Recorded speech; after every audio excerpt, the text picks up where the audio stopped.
ازاي، انما في رايه على طول، تسلل على جون انطوي، ينقل الهجمه بسرعه محمد عواد، فكر عالي جدا من حارس المرمى.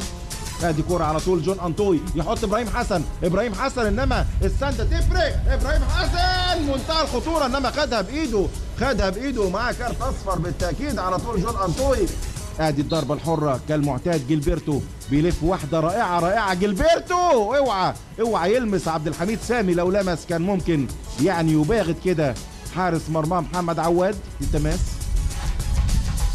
ادي كوره على طول التماس، استلام من جilberto، وادي العرضيه من ايزاك وطالع، مش ممكن طالع والله. فلافيو بيفكرنا كده برأسيات زمان، فلافيو طالع مع محمد عواد، ومين ينسى رأسية فلافيو في مرمى النادي الإسماعيلي في نهاية موسم 2008-2009 في المباراة الفاصلة اللي كانت على استاد الماكس. ادي الإعادة مرة تانية، وإبراهيم حسن جون أنطوي، استلام بدوران من جون أنطوي، لو حتى بينية عند محمود حمد، انما اتأخر كتير جون أنطوي، توصل صالح موسى والتحرك حلو قوي محمود حمد، لو لف بعرضية، وادي جون أنطوي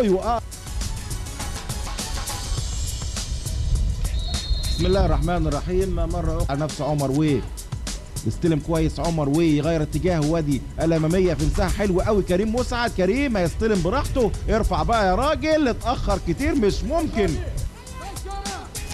ادي على طول تغيير ملعب، وصالح موسى، يا راجل لو خدت على صدرك ورحت كان طلعت المدافع بره اللعب. ادي كرة نادي زي نادي او بحجم نادي الزمالك، ادي ابراهيم حسن لو صوب على طول بالفعل كانه في تونس.